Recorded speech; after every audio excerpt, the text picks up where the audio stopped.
Meus irmãos, eu quero vos cumprimentar com a paz do Senhor, amém? Amém. Tome o vosso assento, muito obrigado.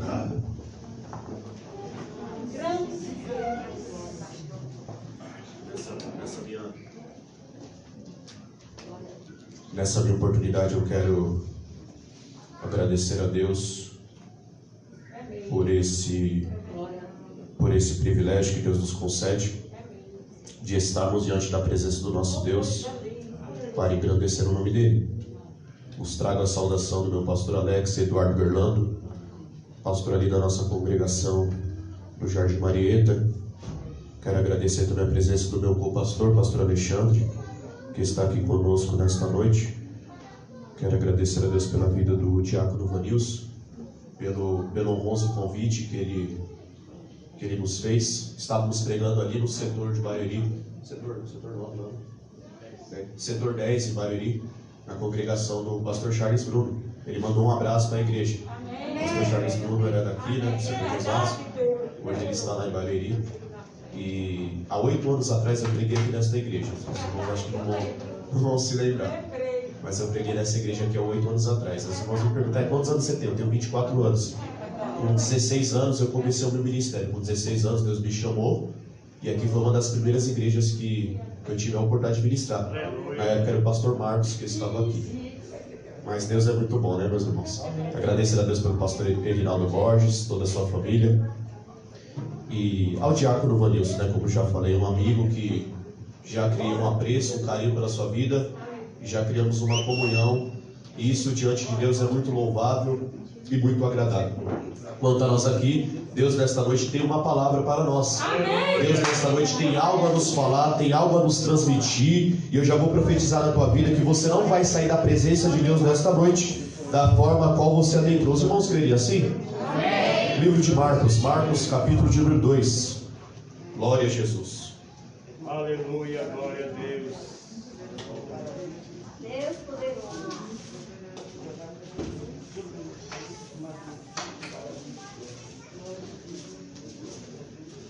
Marcos, capítulo de número 2.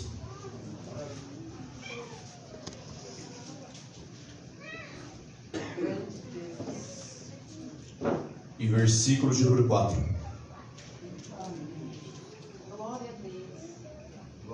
Os irmãos encontraram bem? Assim está escrito a palavra de Deus.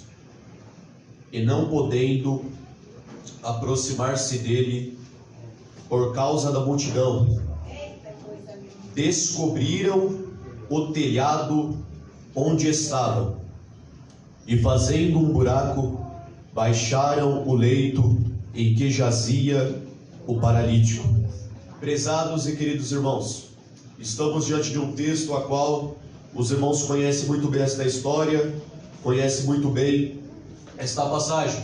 Vai nos falar a história deste paralítico, deste homem que teve um encontro com Jesus, deste homem que precisou ir até Jesus para ter uma mudança de vida, deste homem que viu em Jesus algo diferente, deste homem que vai ver em Jesus a oportunidade de uma transformação de vida, deste homem que vai ver em Jesus a oportunidade de nascer de novo espiritualmente falando. Os irmãos sabem muito bem que o nosso Senhor e Salvador Jesus Cristo, o ministério dele aqui nesta terra, o ministério terreno, quando eu digo ministério, é a ação do Espírito Santo de Deus na vida de Jesus. Vai começar com 30 anos de idade. Com 30 anos de idade, Jesus vai começar a curar. Com 30 anos de idade, Jesus vai começar a libertar as vidas que estavam oprimidas por Satanás. Com 30 anos de idade, Jesus vai começar o seu ministério de acordo à vontade do nosso Deus. Mas o interessante é que foi com 30 anos de idade. Podemos parar para pensar que para ter um ministério ou para fazer qualquer coisa na igreja precisa de tempo,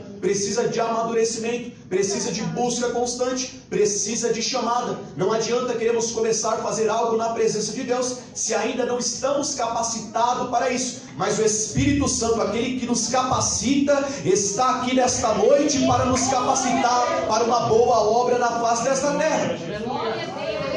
interessante que quando estudamos aqui este livro de Marcos, nós vamos ver que o nome Marcos, ele é um sobrenome. Por que é um sobrenome? Atos capítulo 12, versículo 12, está escrito: e considerando ele nisso, foi à casa de Maria, mãe de João, que tinha por sobrenome Marcos, onde muitos estavam reunidos e oravam. O que significa esse texto? Quando Pedro estava preso ali no cárcere, a Bíblia vai dizer que a igreja estava fazendo contínua oração pela vida de Pedro. E eu imagino que a oração era: solta Pedro, liberta Pedro, solta Pedro, liberta Pedro. Jesus, o Senhor é poderoso para ir de encontro à vida de Pedro nesta hora e libertar ele daquela cela.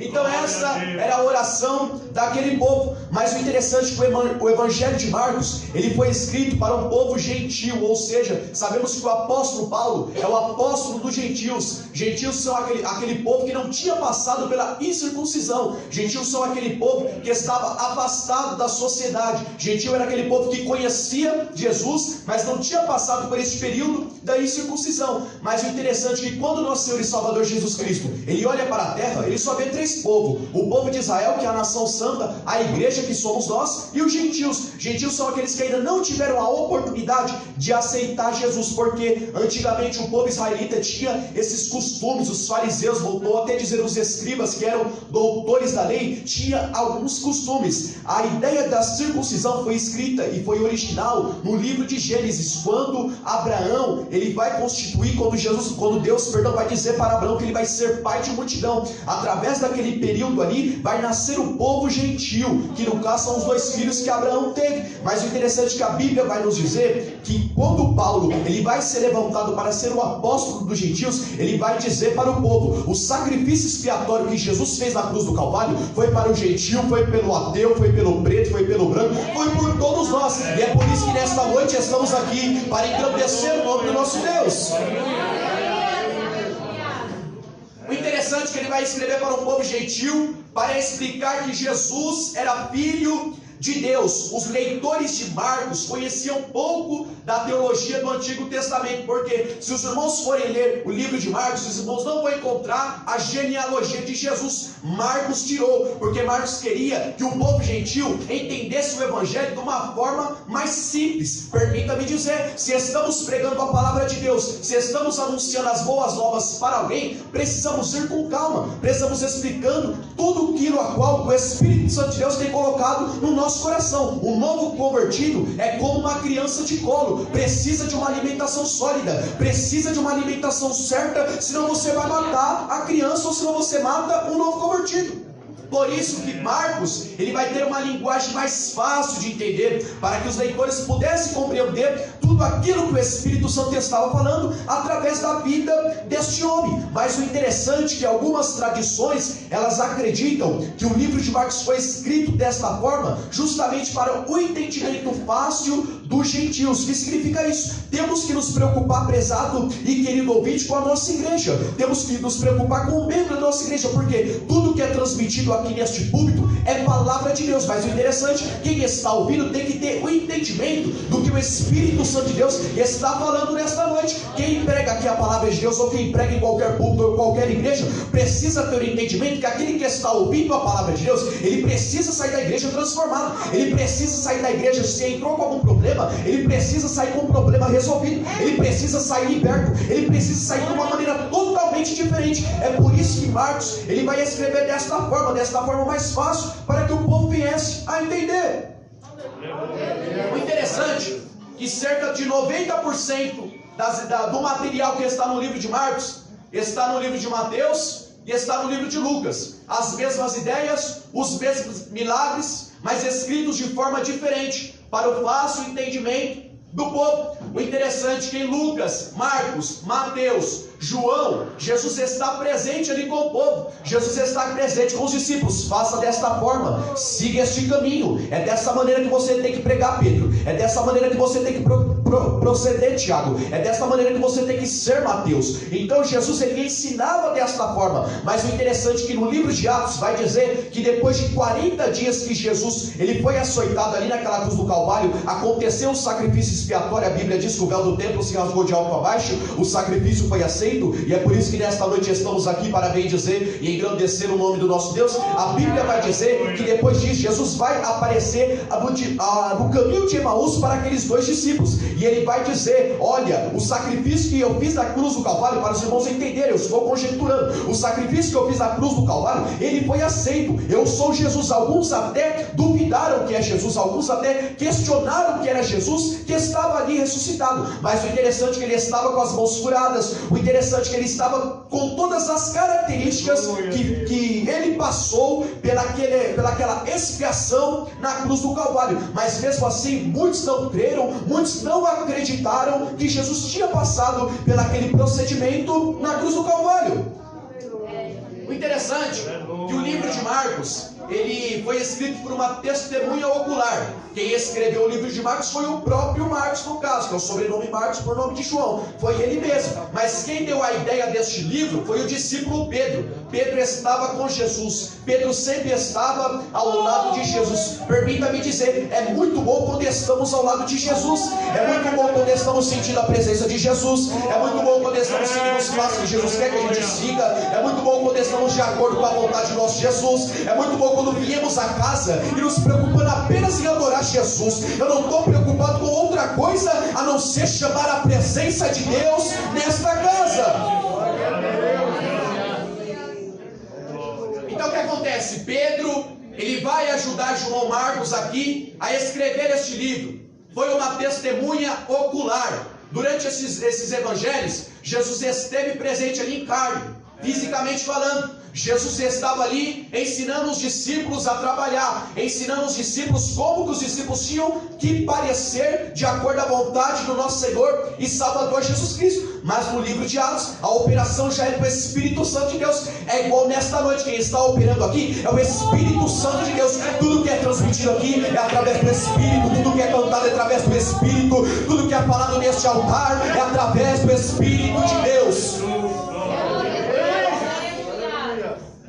Este livro foi escrito em Roma, logo após a morte de Pedro, que presume-se que foi na data de 67 ou 68 depois de Cristo. Ou seja, Pedro já estava ali para ser martirizado por causa do Evangelho, mas mesmo assim, ele ainda estava se preocupando com o povo, ele ainda estava auxiliando João Marcos acerca do próprio livro de Marcos. Então o que nós podemos aprender com isso? A nossa caminhada cristã, ela tem dia para começar e ela tem dia para terminar. Se a sua ainda está caminhando, se a sua ainda está no meio, faça com todo o valor, faça com toda a primazia, se dedique à caminhada de Deus. Se Jesus te colocou num grupo, se dedica. Se Jesus te colocou para evangelizar, se dedica. Se Jesus te colocou para limpar a igreja, se dedica. Se Jesus te colocou para mexer na sonoplastia da igreja, se dedica.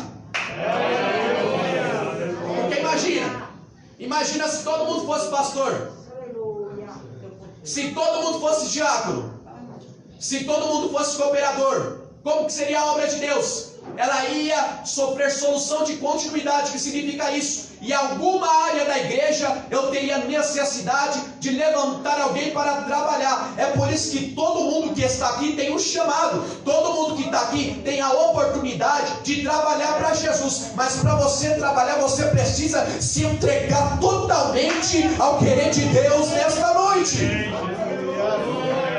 Pois bem, o texto vai dizer: e alguns dias depois entrou outra vez em Cafarnaum. A cidade de Cafarnaum era conhecida como aldeia de Naum ou de Consolação. É uma cidade que está localizada na praia noroeste do Mar da Galileia, que é o centro do ministério de Cristo. Cafarnaum vai ser onde Jesus vai operar os seus primeiros milagres. Cafarnaum vai ser a base do ministério de Cristo. Permita-me dizer, todos nós nós temos uma base, todos nós temos algo que nós nos espelhamos. Nós aqui nesta noite estamos nos espelhando em Cristo, mas trazendo para as nossas vidas, precisamos ter uma base sólida, uma base firme, para que no amanhã desta vida, nós não venhamos cochear em dois pensamentos. 1 Timóteo capítulo 4 está escrito: mas o Espírito expressamente diz que nos últimos tempos, alguns se apostatarão da fé, dando ouvido a ensinos enganadores e a doutrinas de demônios. Que significa isso? Comecei a caminhada com Deus, aceitei a Jesus, decidi ter uma vida nova, mas por causa dos percalços da vida cristã,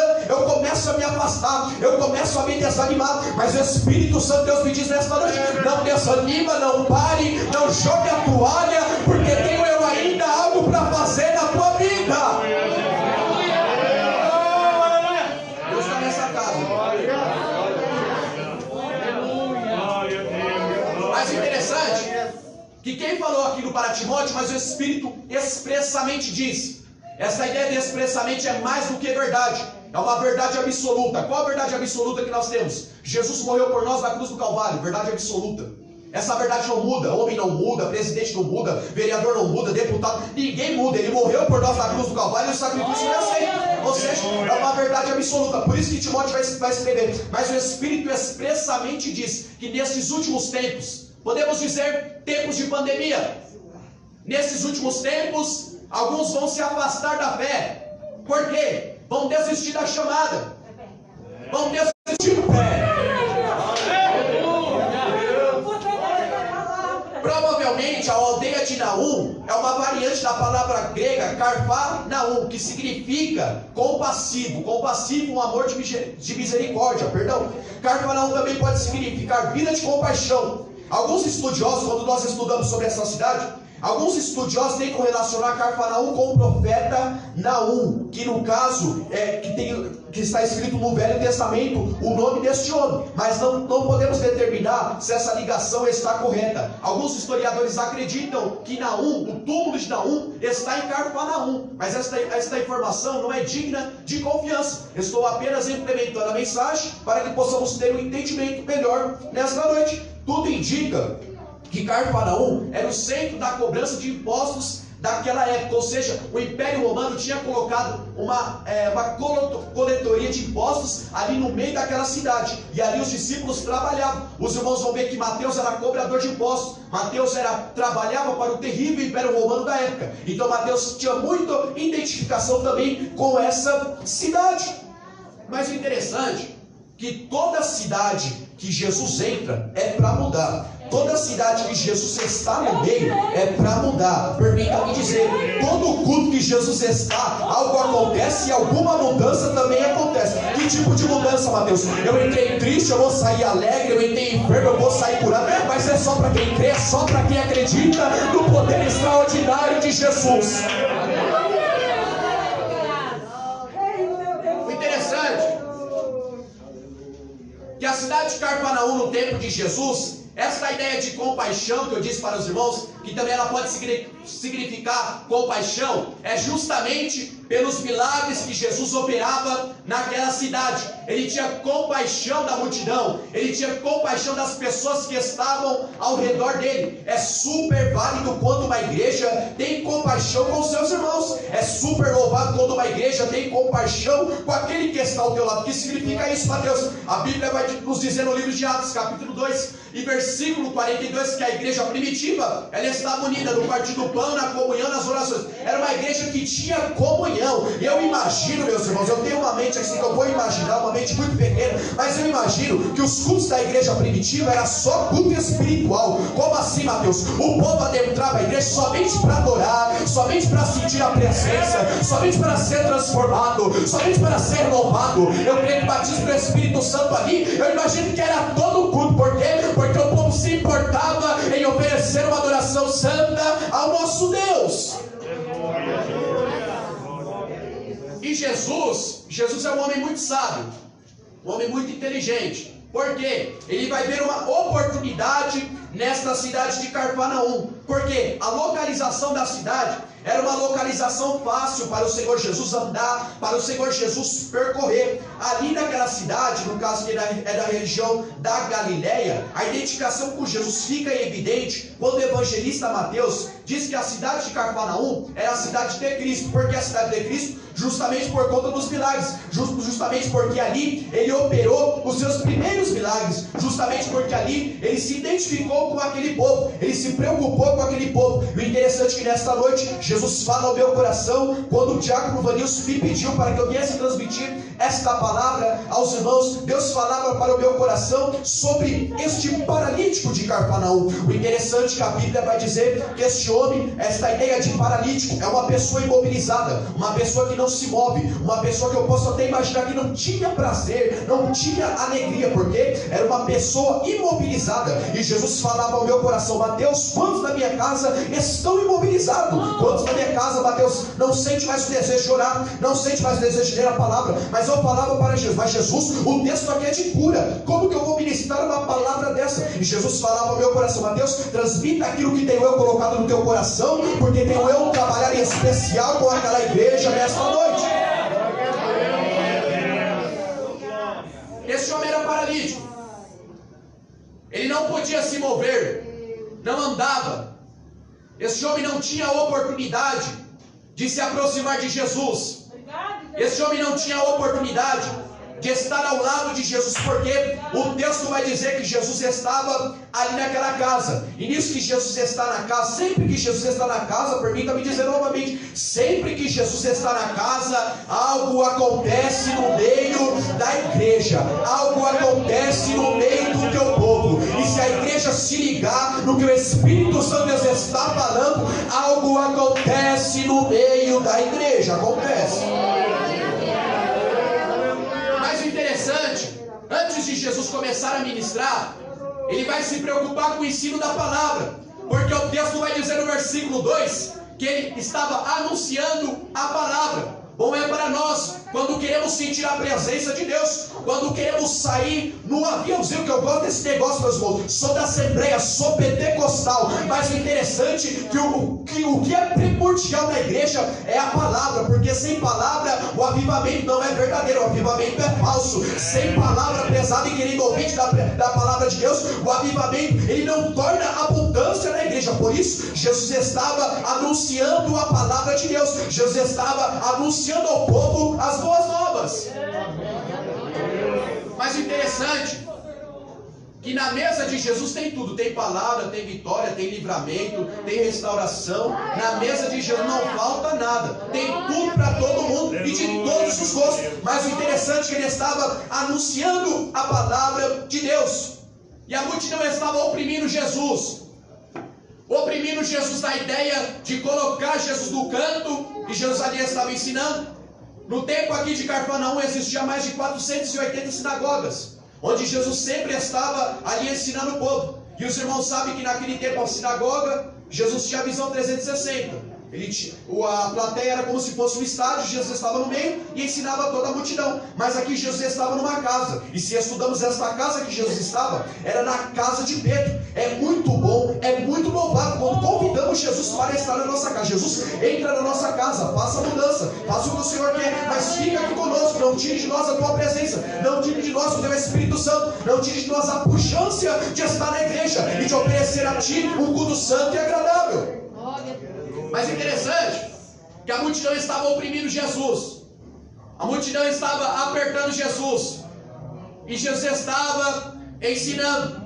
O interessante é que esse homem aqui ele tinha uma paralisia, mas os irmãos vão descobrir mais para frente que Jesus não queria somente curar a paralisia dele física, mas também da alma. Permita-me dizer, tem coisas que Jesus faz nas nossas vidas que são paralelo com a outra. Como assim? Este paralítico aqui, ele vai ser curado de uma paralisia, algo físico. mas Jesus queria tocar na alma dele. Nesta noite, Jesus quer tocar na alma de crente aqui. Tira a tristeza, tira a mágoa, tira algumas coisas que estão impedindo o trabalhar de Deus nesta igreja. Mas o Espírito Santo Deus fala ao meu coração: se você deseja coisa nova, se você deseja algo novo na tua vida, deixa Jesus cuidar do teu coração, cuidar da tua alma nesta noite.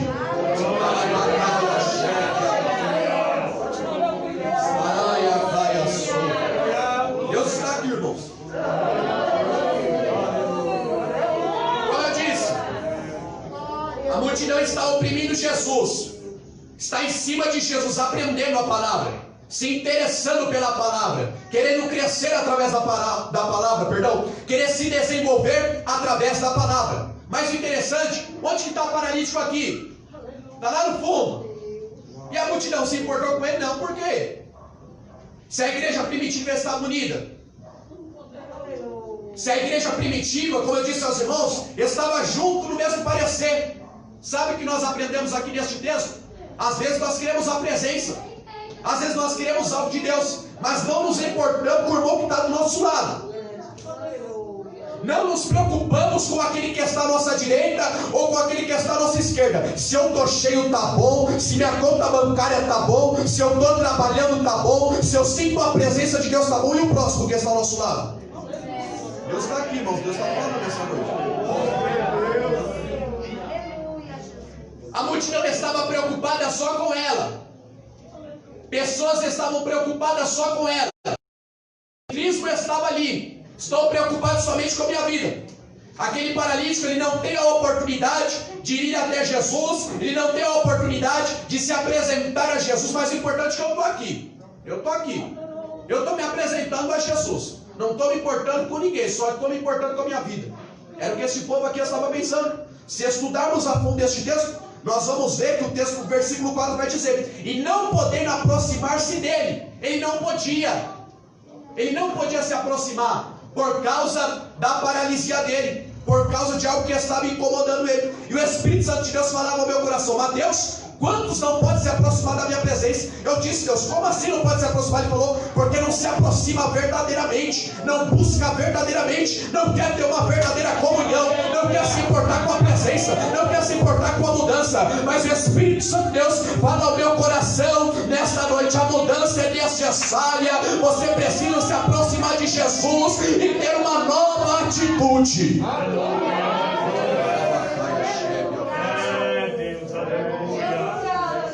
Interessante que estes 4 homens aqui, eles vão pegar o paralítico. Eu não sei de onde esses 4 homens apareceram, mas eles se importaram com aquele paralítico, se importaram com a paralisia física dele. E eles, sendo homens, não sabiam também que ele tinha uma paralisia na alma, que já vou explicar aos irmãos. Mas ele tinha 2 tipos de paralisia: a física e a na alma. Quantos crentes não têm a física, mas têm a paralisia na alma? Paralisia na alma, não quer ter uma comunhão verdadeira. Paralisia na alma, não quer se aproximar de Deus verdadeiramente. Eu sei que estamos num período difícil, estamos num período de dificuldade. Permita-me dizer, vai passar, mas não vai melhorar. Os leitores da Bíblia podem compreender e entender comigo que cada vez mais o cerco vai apertar. Cada vez mais a dificuldade para adorar Deus vai apertar. Isso é bíblico, não tem como fugir. O mundo está espantado. Não era para a igreja ficar espantada com o que está acontecendo. Mas quem tem a base sólida, quem tem a base firme, tudo vai acontecer. Mas a sua confiança, ela vai permanecer em Jesus, que tudo pode.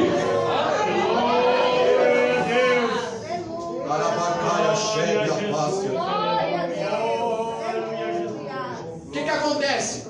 Aquela multidão, se ela tivesse um espírito de compaixão dentro dela, o que ela ia fazer? Não, pegar o paralítico, abre espaço, deixa o moço passar, porque ele está precisando mais do que nós. Olha a situação dele. abre espaço. Não, a multidão não se preocupava com isso. Jesus estava ali. Eu imagino que Jesus não estava nem vendo aquele paralítico por causa da multidão. Quando fala a multidão, são pessoas, são milhares de pessoas. O texto não diz aqui, mas eu posso imaginar que eram muitas pessoas que estavam naquela casa e do lado de fora. Mas o que acontece? As casas em Israel naquele tempo eram feitas por sobrados. Na área externa da casa tinha uma escada que levava para o alto daquela casa.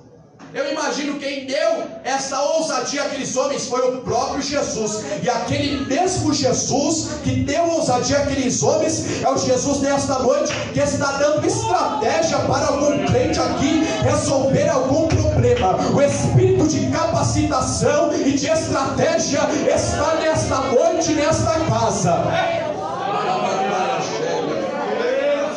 O interessante é que eles vão subir naquela escada com o paralítico, vão subir e vão colocar o paralítico no alto, e eles vão baixar uma telha, e Jesus está ali anunciando a palavra de Deus. Eu posso imaginar a cena com o meu ponto de entendimento. Jesus olha para o alto e vê aquela cena. Os irmãos imaginem a multidão. Mas como é que pode?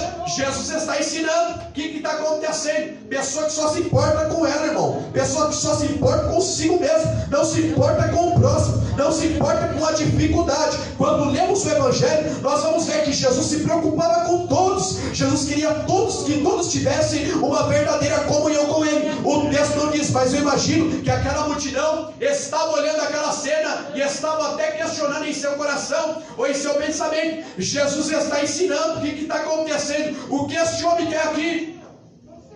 O interessante é que estes 4 homens mudaram a história deste paralítico.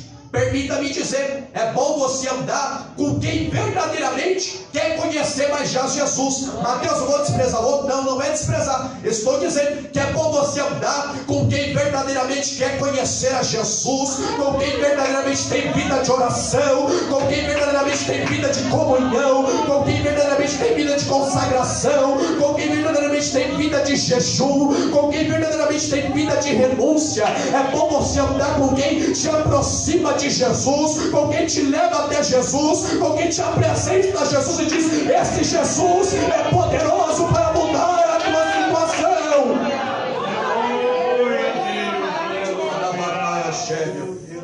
E o texto vai dizer que estavam baixando aquele leito.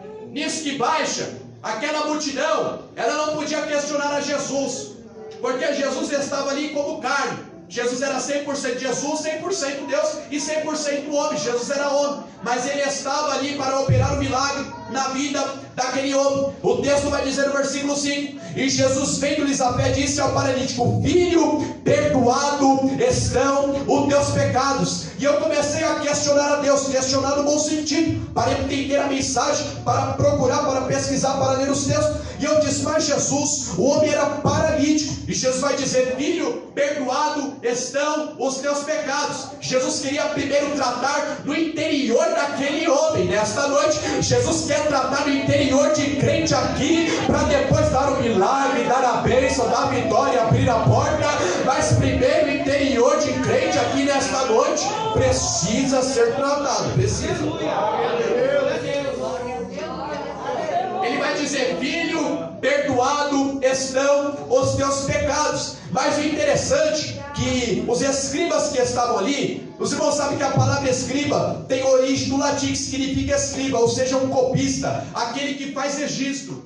Todo escriba, quando Jesus estava se apresentando à sinagoga, todo escriba ia até a sinagoga para ouvir o que Jesus estava falando, para ver se Jesus ia falar algo que não está de acordo com a lei daquele tempo. Todo escriba estava ao lado de Jesus, ou seja, para acusar Jesus, mas mal sabia ele que Jesus era o Filho de Deus, era o Filho prometido, era o Filho da irmã Maria, era aquele que está aqui nesta noite através do Espírito Santo de Deus.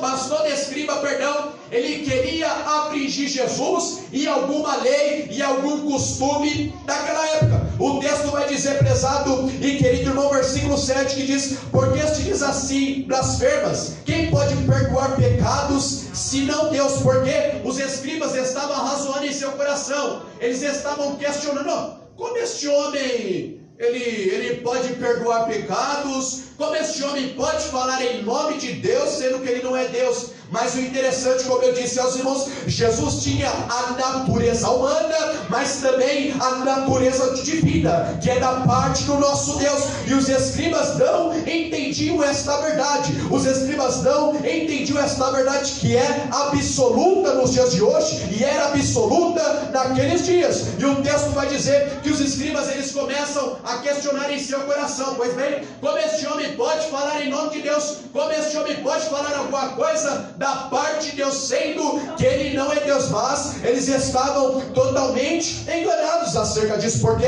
o versículo 8 vai dizer: e Jesus, conhecendo logo em seu espírito que assim arrazoava entre si, lhes disse: por que arrazoais sobre estas coisas em vossos corações? Jesus, o Espírito Santo, tinha revelado a Jesus o que aqueles escribas estavam pensando, ou seja, eles não tinham transmitido nada em voz alta. O Espírito de Deus, aquele que transforma o nosso choro em lágrimas, quando não temos palavras, quando não sabemos o que dizer, mas ele apresenta até o Pai: ó Deus, aqui está a oração da congregação do Terra Nossa, não tem palavras, só tem choro e lágrimas.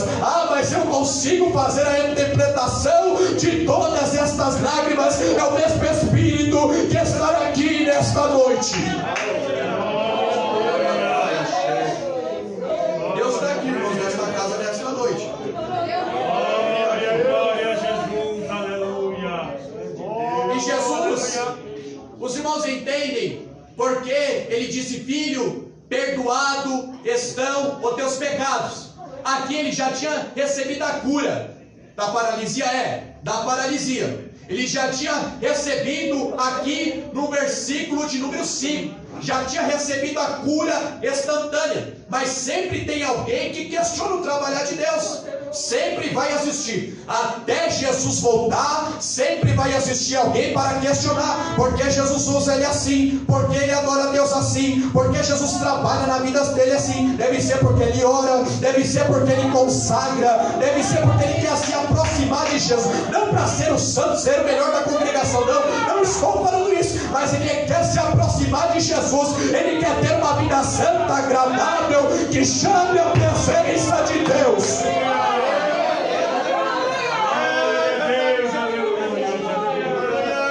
Para terminar, Jesus, ele vai curar aquele homem que estava esquecido por todos da casa.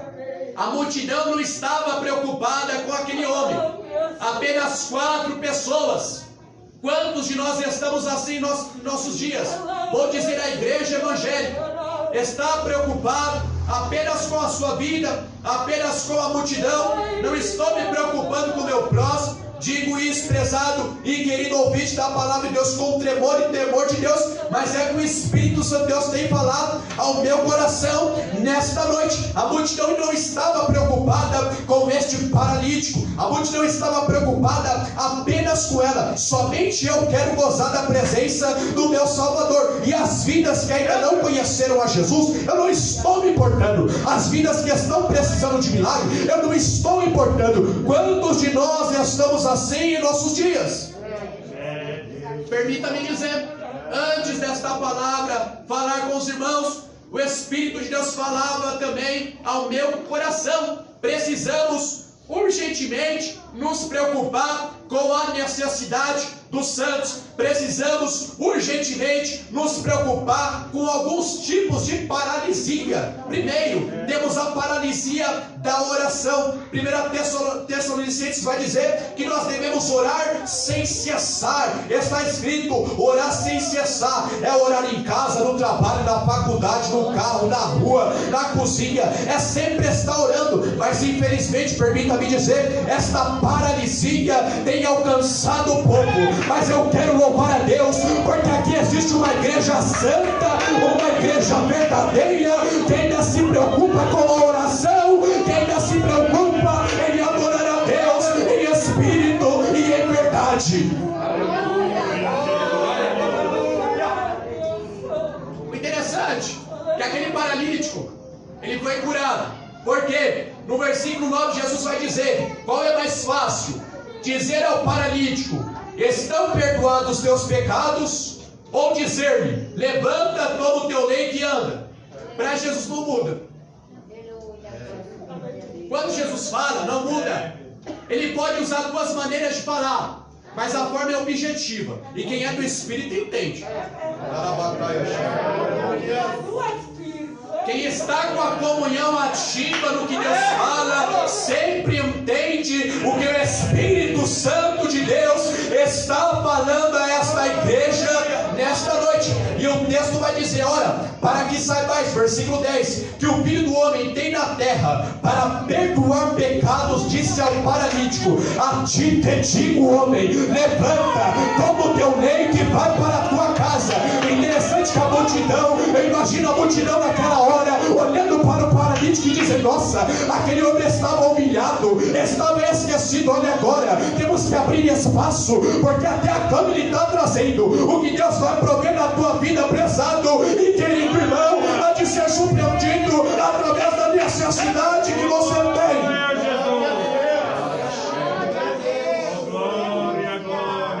E ele saiu.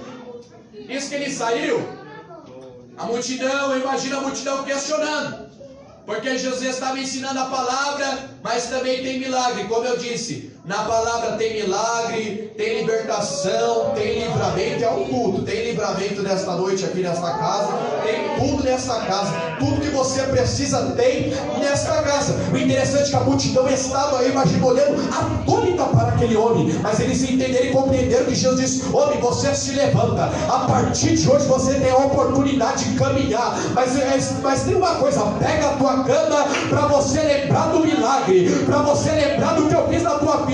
Permita-me dizer, lembra de onde você começou, lembra como você começou a sua caminhada, porque no amanhã da vida você vai poder falar e vai dizer, a minha base é sólida, a minha base tem alicerce, a minha base tem firmeza. Se eu estou de pé hoje é porque estou me lembrando de como comecei a minha caminhada cristã.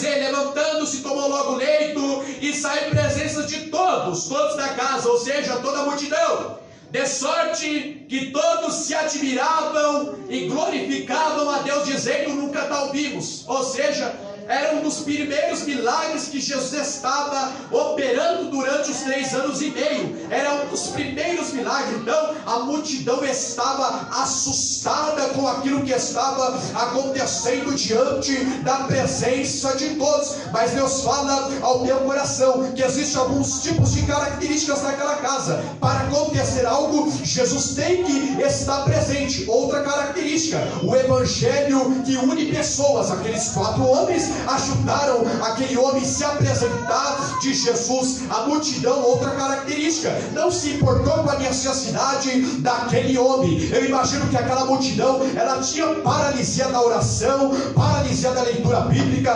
paralisia da comunhão, porque quando temos comunhão, oração e leitura bíblica, eu me preocupo com o próximo, eu me preocupo com aquele que está ao meu lado. Outra característica, a ousadia daqueles homens fizeram o milagre acontecer na vida daquele homem. Outra característica, Jesus não queria somente a cura física daquele homem, mas também a cura da alma. É a mesma cura que Jesus tem para a igreja do Terra Nossa nesta noite, porque o Espírito Santo de Deus fala ao meu coração, que está trabalhando em corações aqui entristecidos, mas assim o Espírito Santo de Deus diz ao meu coração, fica tranquilo, porque da situação eu estou cuidando, eu estou sobre todas as coisas, eu estou no controle da situação, e no tempo determinado a vitória de chegar sobre a tua vida. Com a permissão do pastor, nos colocamos de pé, amados irmãos.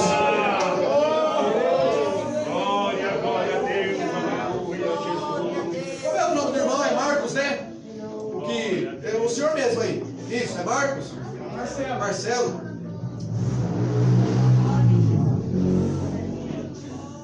Ô Marcelo, quando o senhor teve a oportunidade aqui, não sei se o senhor prega a palavra ou está se dedicando para isso, mas o Espírito Santo de Deus falava ao meu coração, quando você transmitiu a leitura aqui, eu vi uma Bíblia aberta na sua cabeça. Da caia, chebre, a passa. Uma página de uma Bíblia aberta. E assim o Espírito Santo de Deus fala para ti, homem, nesta noite. Se dedica na minha palavra, busque a minha palavra, porque eu te usar de uma forma toda especial. E é neste público aqui, vou eu começar a te honrar aqui, para depois você sair pregando a palavra, pregando o Evangelho com autoridade. Mas Deus diz para você: se dedica e se dedica. Assim o Espírito Santo de Deus fala para mim e diz para mim transmitir ao teu coração, em nome de Jesus. Receba, meu irmão, que é de Deus. Meus irmãos, com a permissão do nosso pastor, vou fazer uma oração aqui para os amados irmãos.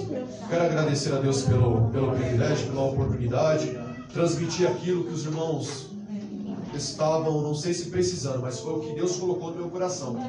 Temos que trabalhar assim, né? A gente trabalha com o que Deus coloca no nosso coração e transmite para o povo de uma forma simplória, para que o povo venha a entender o que o Espírito Santo de Deus disse nesta noite. E assim que Deus diz mais nesta casa: aquilo que eu falei convosco, irei eu cumprir tudo. Cumprir como? No sentido da comunhão, porque um novo tempo há de chegar nesta congregação. Assim o Espírito Santo de Deus diz ao meu coração nesta noite. Ore comigo, soberano Deus.